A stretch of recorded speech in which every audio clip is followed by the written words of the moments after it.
E está entrando no ar mais um episódio do Pode Ser Saudável, o seu podcast da Iniciativa Saudável.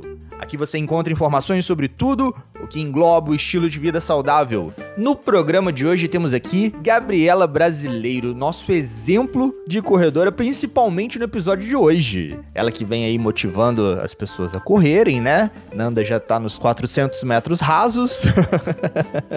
Seja muito bem-vinda, Gabriela. Obrigada. E lembrando que o abdominal não é só pra ter barriga tanquinho. E ela, a minha musa da podosfera, idealizadora da Iniciativa Saudável e endocrinologista. Seja muito bem-vinda, doutora Fernanda Castro. Calce seu par de tênis e corra da genética. Eu sou o Felipe do Carmo, aumente o som porque tem muito conteúdo novo chegando para te mostrar que você pode ser saudável.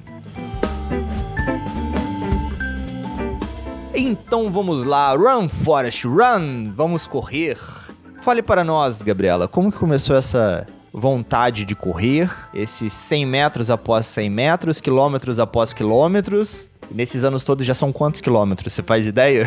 Nossa, não faço ideia de quantos quilômetros. Mas tudo começou porque eu queria emagrecer, eu queria ter uma vida mais saudável, eu queria parar de fumar e eu não conseguia. Então eu resolvi começar a fazer uma atividade física. Boa, e você escolheu de cara a corrida? Ou você ainda teve alguma outra opção? Tipo, não, quero fazer balé. Não, balé não. Mas eu tive, assim, a opção de começar na bike, que eu achava mais fácil. Eu achei que fosse mais fácil. Falei, vamos começar de bike. E não foi muito a minha praia, a bike. Pela adrenalina de descer o morro, como disse a Cris no episódio de Quilômetros de Endorfina, ou cansou na subida do morro? Não, porque não foi uma atividade prazerosa. Eu tava buscando prazer também, porque não adianta nada a gente querer fazer uma atividade física forçada, uma atividade física que você não tá feliz, não tá satisfeito, não tá realizado. Então eu vi que a bike não era pra mim. E aí eu resolvi tentar a corrida, mas com medo, né, de não conseguir. Correndo atrás da felicidade e da saúde, né? Exatamente. Você falou que você era tabagista, né? Que você fazia uso desse vilão da saúde, né? É, ele realmente é um vilão mesmo e se livrar dele é muito difícil. Então eu quis começar uma atividade física para melhorar mesmo o meu estilo de vida, para poder conseguir parar de fumar, e a corrida me ajudou muito. E como que foi para poder começar? Olha, no começo eu achei que eu não ia conseguir antes de eu começar a correr. E aí, a primeira vez que eu corri, eu já consegui correr 2 quilômetros. Então, pra mim, foi assim, eu fiquei muito feliz, muito mesmo. E foi bem legal, porque foi amor à primeira corrida. Gostei muito e desde então eu não parei mais. Caramba, 2 quilômetros já de primeira corrida... Você tava super bem, né? Então assim, foi uma corridinha lenta, entendeu? Mas eu não parei, eu fui e voltei correndo os 2 quilômetros. Mesmo assim, já, tipo, são 2 quilômetros. Pra quem é lá de Juiz de Fora, é uma volta no anel da UFJF. Não são 200 metros. Pra quem não corria, então mostrava também que seu preparo físico não era dos piores, vamos dizer assim. Eu sempre fiz atividade física na escola, eu sempre joguei futebol, eu sempre joguei handball. Então, assim, acaba que tinha um pouquinho de atividade física dentro de mim ainda, apesar do tabagismo, né, da alimentação não ser muito regrada. Então, assim, eu tinha um pouquinho de atividade física ainda dentro de mim, que eu acho que foi mais isso que me incentivou. Depois desses 2 quilômetros, eu parei e pensei, falei, nossa, mas se a primeira vez que eu corri, eu consegui correr 2 quilômetros, então é a minha praia, é por aí que eu tenho que ir. E foi deslanchando por aí. E qual a maior distância que você já correu até hoje? A maior distância que eu já corri foram 27 quilômetros. Caramba, mais de meia maratona? Mais de meia maratona. A minha intenção é ainda correr uma maratona. Eu tenho muita vontade, é o meu sonho. E é atrás disso que eu tô correndo. E eu espero um dia conseguir chegar lá. São Silvestre de 2021 tá aí já, ó. Não, mas ainda não. Eu tenho que ainda me recuperar, né, da lesão que eu tive. Tenho planos, mas agora que eu tô conseguindo voltar aos pouquinhos a correr na rua. Uma coisa de cada vez. Essa consciência também de reconhecer os limites, do passo após passo, né, é bem importante pra gente ter uma vida saudável, né? Eu acho que todo mundo tem que pensar em começar aos poucos. Não adianta você querer falar assim, eu vou começar a correr hoje e eu vou correr 5 quilômetros. Porque não é assim que funciona. A pessoa tem que ver o limite dela, a pessoa tem que ver se o músculo dela vai aguentar, se ela tá fortalecida o suficiente para poder começar a correr. Então não é simplesmente eu vou começar a correr e só correr. E tem uma outra questão também, né? Ela pode até conseguir correr esses 5 quilômetros. Ela pode ser até atlética, mas o corpo dela não necessariamente está acostumado à corrida. A musculatura dela, né, os tendões dela, os ligamentos não estão acostumados com o exercício correr. Com aquele tipo de impacto, né? Com aquele tipo de impacto. Se a pessoa também começa a querer correr muito de uma vez só, ou correr com muita frequência sem deixar o corpo se recuperar, pode acabar tendo alguma lesão, né? Falou que foi mais ou menos isso que aconteceu com você, né, Gabi? Foi mais ou menos isso. Eu comecei a correr e eu gostei muito, e quando eu participei da minha primeira corrida de rua, eu vi que eu tinha possibilidade de conseguir ficar no pódio, de conseguir ganhar um troféu, e aí eu fiquei muito feliz. Então eu fui correndo e sem pensar no fortalecimento, né, que foi assim um grande erro que eu cometi. Mas agora eu tô correndo atrás do prejuízo e não vou desistir, vou continuar tentando, porque correr é minha vida e eu amo correr. Excelente. E quem te acionou? Quem te estimulou? Foi o meu marido, Carlinhos. Ele já corria, ele começou a correr pra poder, assim, desestressar do dia a dia. Ele começou a correr. Ele já andava de bike e quando a gente foi andar de bike, eu vi que eu não gostava da bike. Eu falei, não, mas bike não é prazeroso pra mim. Ele foi e falou assim, então vamos tentar correr. E eu falei pra ele, não, mas eu sou fumante, eu não vou conseguir correr. E pra mim foi uma surpresa quando eu consegui correr os meus 2 primeiros quilômetros, que foi a primeira vez que eu tinha tentado. Eu achei que eu não ia conseguir correr nem 500 metros. E consegui correr os 2 quilômetros e foi assim, foi muito bom, fiquei muito feliz. Excelente. E você, minha musa da podosfera, já está em quantos quilômetros? Ixi, eu acabo... Eu começo a correr mais, depois eu dou uma parada. Eu vou aos pouquinhos aí, caminhando e correndo. Há um tempo atrás, a Nanda corria, 200 metros, aí ela... Ai, amor, tá doendo aqui o trapézio. Ai, amor, tá doendo o braço. Ai, amor, tá doendo o meu fio de cabelo. Aí da última vez que ela foi correr, ela já correu 1 quilômetro e pouco, fácil, nas trilhas da UFLA aqui. Fiquei bem orgulhoso do meu amor. Assim, e deu pra ir correndo um pouco, andando um pouco, e aí eu já conseguia ver que eu tava conseguindo correr mais do que eu conseguia antes, né? Isso acaba estimulando mesmo a querer correr. Mas eu acho que eu consegui ter menos essas dores aí de corrida na rua do que... Na rua, trilha, né? Do que na esteira. Achei que na esteira eu tenho um pouco mais de percepção de dor, sabe? Principalmente do ombro. Não sei se eu travo, se eu fico tensa, o que acontece. Eu acho que a maioria das pessoas tem um pouco de medo de correr na esteira. Porque parece que dá, assim, medo de cair, alguma coisa. Aí eu acho que por esse motivo você deve ficar mais tensa na esteira e aí você não relaxa. Tem que relaxar pra você correr, senão dói tudo mesmo. Pescoço, o ombro, dói tudo. Tem que relaxar. Tem um lado também da pessoa ficar entediada na esteira, né? Porque você não vê a paisagem mexendo, andando, você vê uma parede, você vê uma televisão, você vê aquele painel da esteira e você tá ali, né? 10 segundos na esteira, às vezes é uma eternidade. E 10 segundos numa trilha é mais prazeroso, né? Assim, eu sou suspeita pra falar, porque como eu não tava podendo correr nada, e quando eu comecei a correr na esteira, eu senti uma coisa muito boa. Então, assim, particularmente, eu gosto de correr na esteira. Eu sou uma pessoa que gosta, porque eu ou era correr na esteira ou era nada. Uhum. Então, eu aprendi a gostar da mesma forma que eu aprendi a gostar de ir pra academia, fazer fortalecimento também, que era uma coisa que, pra levantar da cama e ir pra academia, pra mim era o fim. Eu não queria fazer nada, eu queria só ficar ali deitada e não queria ir pra academia. Mas aí eu pus na minha cabeça, ou você vai pra academia e faz o fortalecimento e volta a correr, ou você vai voltar a ser sedentária como antes. Enxergou a academia quase como um remédio, né? Exatamente. Foi o meu remédio. E hoje eu sinto falta. Sinto muita falta, o dia que não dá pra ir, ou até mesmo o dia que eu vou, mas eu não consigo fazer todos os exercícios porque eu tenho que ir embora mais cedo. Então, assim, eu me culpo por isso, isso. Eu fico depois pensando assim, no dia todo, nossa, mas você foi na academia, não fez todos os exercícios. Eu sou bem assim, regrada em relação a isso. Eu quero ir, eu quero fazer tudo certinho, fazer tudo que o professor tá mandando bem direitinho pra eu poder conseguir ficar bem fortalecido e conseguir voltar a correr. E você até em off aqui falou dos objetivos, né? Que você teve uma tática de como se superar nas suas corridas. É, isso mesmo. Eu acho que a gente tem que criar metas e objetivos pra gente conseguir evoluir. Eu vou correr até naquele poste ali, aí depois no outro dia eu vou correr até no próximo poste, e assim até a gente conseguir evoluindo aos pouquinhos, igual a doutora Fernanda disse. Ah, mas eu não consigo correr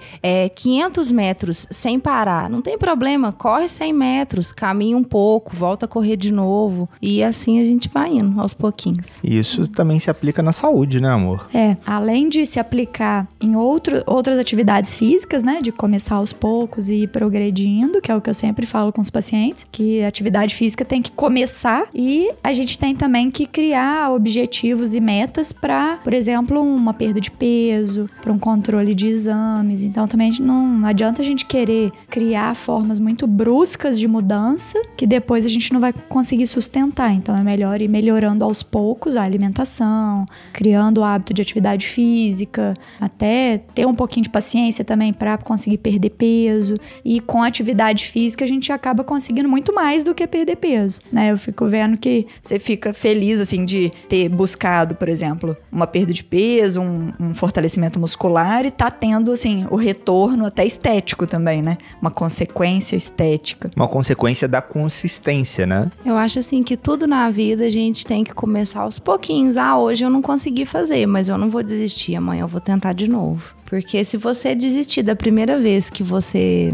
não conseguir, é complicado. Então você vai estar desistindo de você mesmo. Porque quem pode fazer alguma coisa por você e pela sua saúde é só você, ninguém pode. O médico não pode, o profissional de educação física não pode, o professor da academia não pode. Então quem pode é só você. Ele pode te orientar, ele Exatamente. Pode te cobrar, ele pode te estimular, mas quem pode fazer é só... É só você mesmo. Se ele falar assim pra você, você tem X e Y de exercício pra fazer hoje. Aí você fala, mas eu vou fazer só o exercício X. O Y eu não vou fazer. Quem tá perdendo é você. Ele não tá perdendo nada. Ele fez a parte dele, que era te instruir o que você deveria fazer. Então, só você que pode fazer por você mesmo. No local que a gente malha, né, é muito bacana porque eles sempre te explicam o porquê daquele exercício. Principalmente quem pergunta, né? Ah, poxa, mas por que eu tenho que fazer esse exercício aqui? Ah, não, esse exercício serve para fortalecer tal região que você utiliza no dia a dia,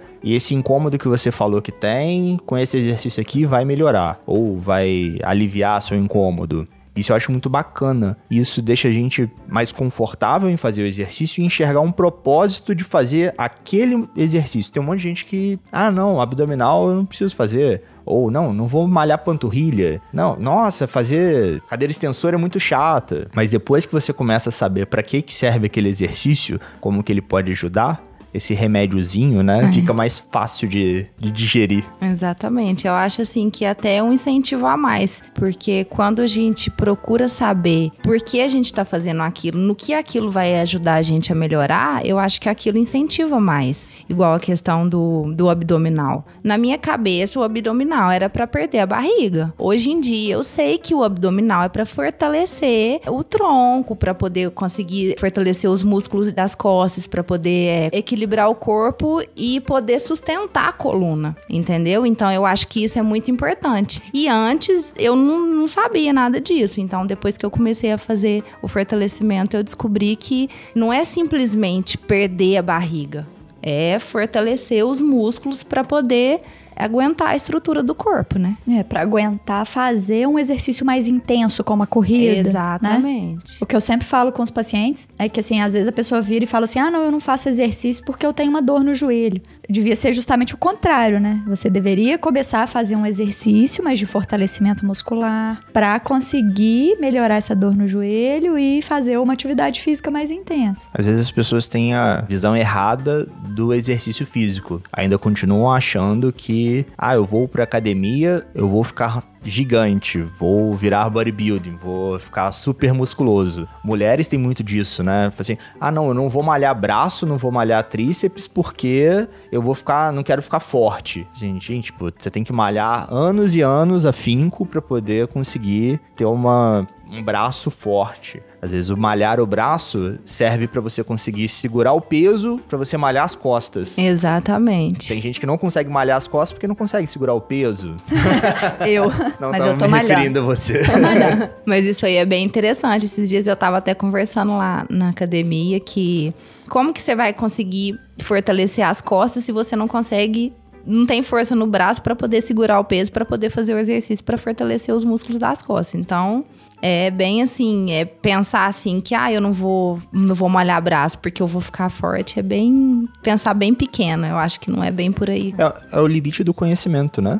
Às vezes o mesmo caso da pessoa que, não, eu não faço uma atividade física porque eu tenho dor no joelho. Aquele pensamento limitante dele, poxa, não, se eu for pra academia e fizer um exercício pra fortalecer o meu joelho, descobrir o porquê que eu tenho essa dor, lógico que com bons profissionais, né, ele pode voltar a fazer atividades físicas, né, seja jogar bola, seja jogar bocha, seja correr, andar de bicicleta. E outra coisa que o exercício físico, né, assim, gradual e até a corrida também ajuda bastante é com a parte de evitar que os problemas de saúde que a gente já tem tendência de ter, evitar que eles apareçam, né? Então, que eu fico brincando com os pacientes que tem que literalmente correr da genética e não abraçar a genética, né? Porque tem gente que sabe que tem problema na família, ou então já teve alguma alteração de exame e simplesmente ignora, né? Espera acontecer com ele para poder fazer alguma coisa, ou espera dar alterar de novo para poder fazer alguma coisa. O exercício físico, ele não é bom só pro corpo, né? Ele é muito bom pra cabeça.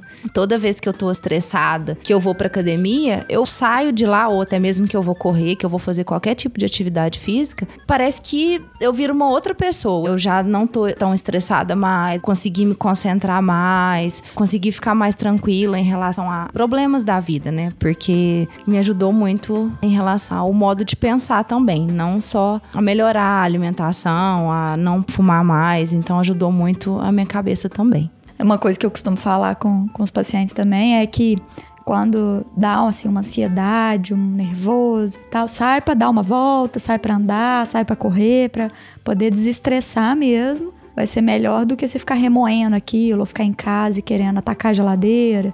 Então, é uma opção, né, assim. E como que a atividade física atua no corpo da pessoa? Ele tá extremamente no momento de fúria, estressadão ali. Assim, não, ao invés de você comer ali, vai caminhar. Como que a atividade física pode suprir a comida nesse momento? Então, assim, a gente tem vários aspectos, né, da atividade física atuando no corpo. Se for, assim, uma atividade física esporádica, ela pode causar, por exemplo, um pouco, assim, de coceira da pessoa, de inflamação inicial. Mas depois, aquilo ali vai melhorando e ela vai acostumando. Se a atividade física for mais regular, começa a ter os benefícios na saúde da pessoa. Mas qualquer tipo de atividade física vai ajudar a pessoa a dar uma oxigenada ali na mente, dar uma oxigenada no corpo mesmo, e vai ajudar a diminuir um pouco a ansiedade por substâncias que a atividade física libera, por agir na parte de vários hormônios. Então vai ajudar a pessoa a desestressar e a desinflamar um pouco o corpo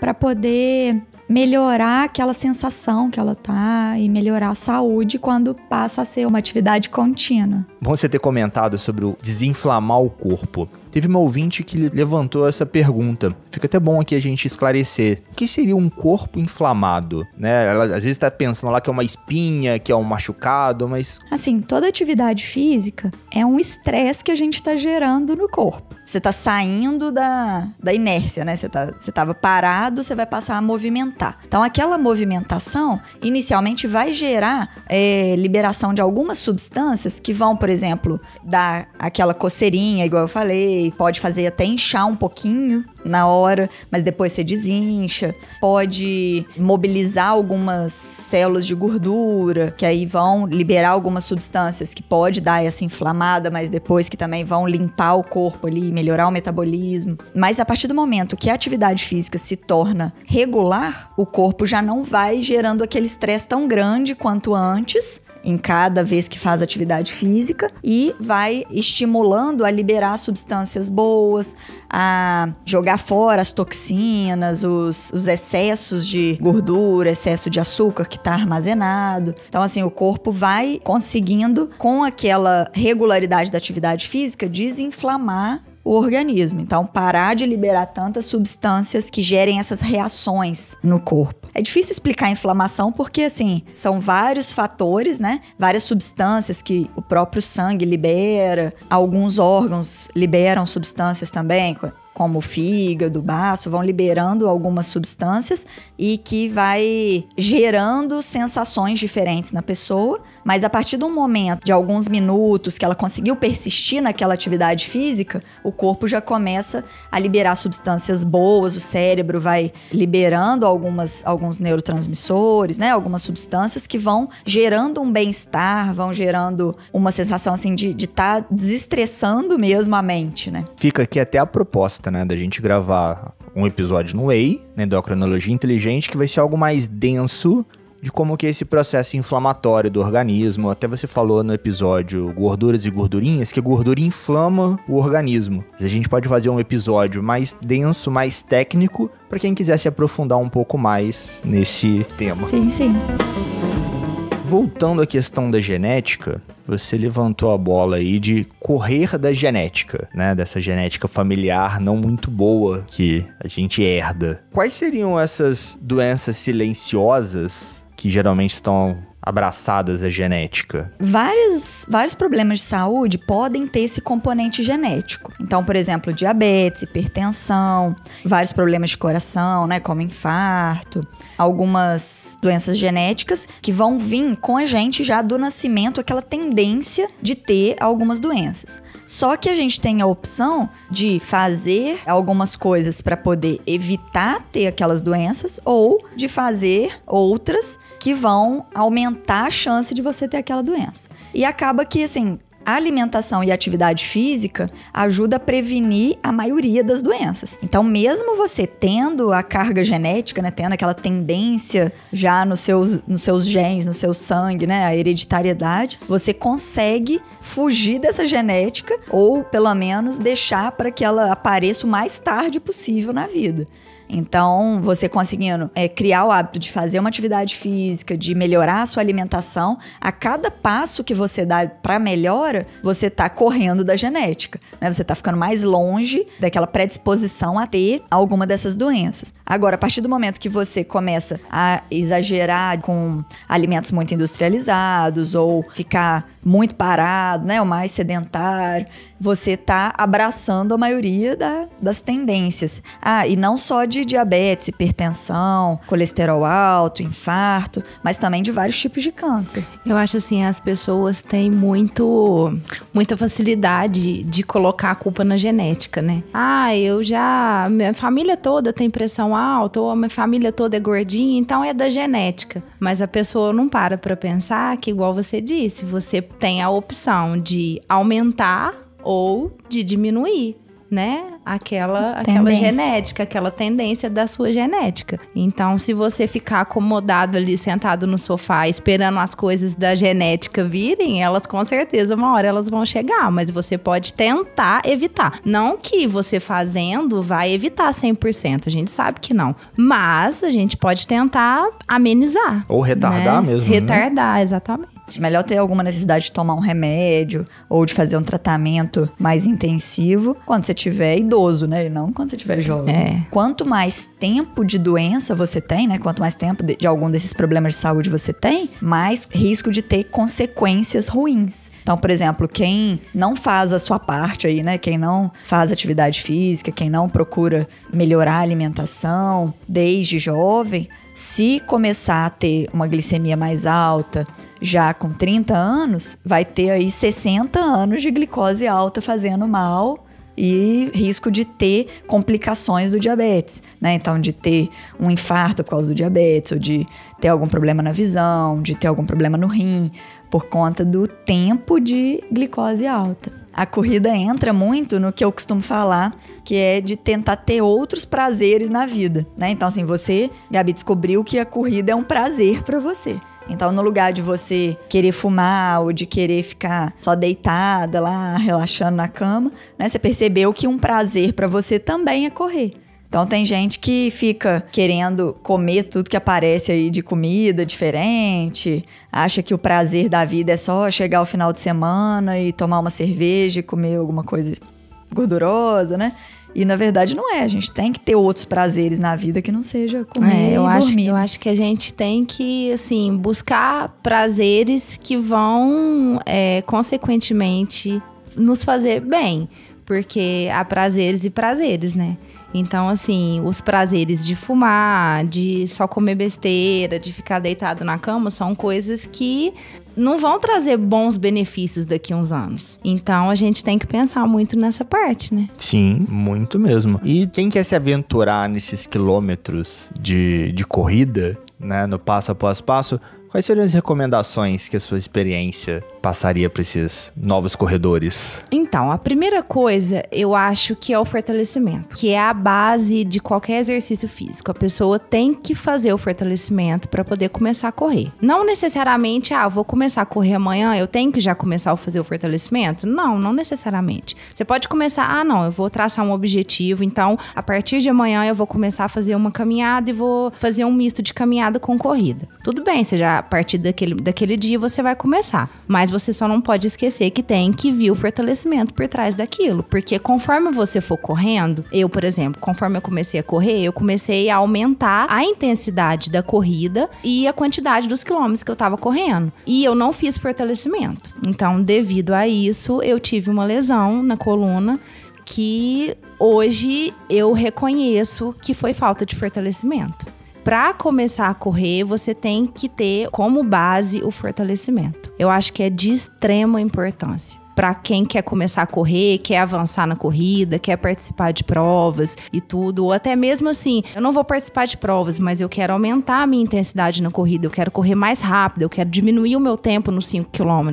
Para isso, tem que vir a base de fortalecimento. Eu acho que a principal dica seria essa. E estamos no mês de Novembro Azul, né? No mês do diabetes, propriamente dito, né? Da conscientização dessa epidemia que, infelizmente, está atingindo uma boa porcentagem do mundo. E para os nossos ouvintes diabéticos, doutora, que desejam se aventurar nesses mesmos quilômetros de corrida, quais seriam as recomendações ou estrelinhas que eles deveriam ter em mente aí? Para fazer qualquer atividade física, quem tem algum problema de saúde, no caso, né, a gente falando da diabetes, a gente tem que estar bem controlado, né? Então, não pode estar também com a glicose sempre muito alta ou sempre muito baixa e querer começar a correr. Então, a gente tem que estar com uma glicemia aí entre 100 e 200, por exemplo, que seria a meta, né, de média aí da glicose para poder fazer alguma atividade física. Então, o ideal para quem tem diabetes, né, tem que saber como que tá a glicemia,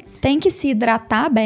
Então, não pode ficar sem beber água, porque a desidratação acaba aumentando a concentração de açúcar no sangue e isso pode acabar trazendo prejuízos para a pessoa. Gerando a hiperglicemia, né? Sim. Outra coisa é saber se não tem nenhuma complicação, porque, por exemplo, quem já tem muitos anos de diabetes tem risco de ter alguma lesão nos olhos, né? No fundo do olho. E algumas dessas lesões são vasinhos que rompem. Então, se a pessoa não sabe como que tá o fundo de olho dela e começa a correr, pode acontecer de romper mais vasinhos no fundo do olho. Então, assim, a pessoa tem que estar com o acompanhamento médico, tem que estar com os rastreios de complicações em dia, quando já tem indicação. E se tiver realmente tudo bem, vai ser a melhor coisa que ela vai fazer, né? Vai ser começar uma atividade mais intensa como a corrida. E também lembrando do famoso pé, né?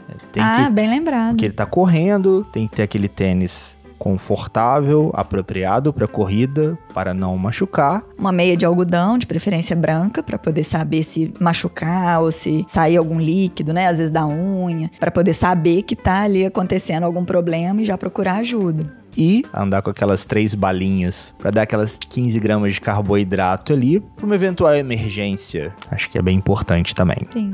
E estamos chegando ao final de mais um episódio do Pode Ser Saudável. Mais um episódio especial nesse mês de Novembro Azul, né? Pra gente conscientizar a população do diabetes e dos perigos que o diabetes pode te causar. Hoje a gente recebeu aqui a Gabriela Brasileiro. E qual seria a sua mensagem para os nossos ouvintes? Para correr basta começar, é um passo de cada vez, criem metas, criem objetivos. Vou correr daqui na esquina e aí o próximo dia na próxima esquina e continuar. Tem até uma frase na frente das esteiras lá que a gente já citou, né? Aquele provérbio chinês. Uma caminhada de 1000 léguas começa com o primeiro passo. Uma corrida de 5 quilômetros começa com o primeiro passo também. A gente pode adaptar ele para nossa realidade. E você, minha musa da podosfera? E para reforçar aí a importância do alerta, da prevenção e do tratamento do diabetes, que a gente tenta chamar atenção aí no mês de novembro, né, no Novembro Azul, eu queria lembrar que a corrida é uma atividade física muito boa e que dá para se começar aos poucos e ir aumentando a intensidade, que é até o ideal, e que a gente tem muitas outras atividades físicas que não pode ficar parado. Tentar fazer pelo menos alguma atividade física dia sim, dia não, ou até todo dia alguma atividade, nem que seja subir e descer a escada, polichinelo, pular corda, caminhar, correr, dançar balé, ou dançar outros tipos, né, de música, ir pra academia, jogar bola, jogar futebol, jogar basquete. Tem várias outras atividades físicas que podem trazer muito benefício. Até ir pra escola a pé, ir pro trabalho a pé, ou voltar uma parte do trabalho a pé, tudo isso já é um estímulo pro corpo, né, para poder ajudar esse metabolismo aí, diminuir a inflamação a longo prazo e ajudar a evitar as doenças silenciosas, né, que a gente já falou que além do diabetes, a gente tem também hipertensão, alguns casos de colesterol alto, problemas de coração, alguns tipos de câncer, tudo isso a gente consegue evitar com atividade física, associado a uma alimentação mais natural, mais saudável. Então, corra da genética, né? Uma das formas de correr da genética é a própria corrida mesmo. E a gente tem que ir adaptando aí a realidade, né? A própria realidade, para poder conseguir fazer a nossa parte aí para não ficar doente. Então calce o seu par de tênis e corra da genética, né? Isso aí. E lembrando que correr é de graça. Correr de graça! Ótima sacada! Então você não precisa utilizar aquela velha desculpa, eu não tenho dinheiro, eu não tenho tempo. E outro dia até a pessoa fala assim, mas eu não tenho um tênis, por exemplo, né? Vai só caminha de chinelo ou de sapatilha. Então, assim, tenta dar uma prioridade pro próximo calçado que for comprar ser um tênis, que dá pra você trabalhar, dá pra você caminhar, dá pra você correr, dá pra você ficar dentro de casa. Tênis dá pra você fazer isso tudo. E a gente tem até alguns tênis lá no bazar dos amigos dos diabéticos que estão aí baratinho. E ainda ajuda uma causa, né? Entre 5 e 25 reais tem tênis. E ainda ajuda a causa dos amigos dos diabéticos. Muito bom. E também, se você não for de Lavras, né, não tiver como ir ao bazar, existem lojas especializadas que sempre tem promoção também. Pares de tênis, então assim, você não precisa gastar 500 reais num calçado para poder correr, tá? Você pode aí comprar um tênis de 90, 100 reais, dependendo da promoção até menos, e ainda parcela em 10 vezes ali. E com certeza isso vai ser mais barato do que remédios e futuras lesões nas suas articulações. Não, e lembrando também que pode deixar de comer aquela coisinha final de semana. Eu não tenho dinheiro pra comprar o meu tênis. Mas final de semana eu vou sair pra comer alguma coisa, vou sair pra beber alguma coisa. Deixa de sair aquele final de semana, então, e guarda aquele dinheirinho pra comprar aquele tênis. Fiz uma conta rápida de cabeça aqui. Deixa de tomar 15 cervejas que você compra teu par de tênis. Então, pronto. A desculpa não é mais o dinheiro pra você que toma aquela cerveja, que você gosta daquele torresminho. Então, deixa de 15 cervejinhas ali e compra um par de tênis que vai fazer o dobro de efeito, né? Porque vai estar deixando de consumir uma coisa ruim e ainda estimulando uma coisa boa. Muito bom. E minha mensagem final é sempre aquela velha máxima. Escutem e compartilhem nossos episódios. Muitos novos estão vindo por aí, principalmente nesse mês de Novembro Azul, pra gente conscientizar mais pessoas ainda sobre essa epidemia mundial chamada diabetes aí, pra gente conscientizar as pessoas dos perigos que essa doença silenciosa, oriunda muitas vezes de maus hábitos que a gente tem no nosso dia a dia, que poderia ser evitada. Siga as nossas redes sociais, iniciativasaudável.com, no Instagram, no Facebook. E no mais, aquele abraço!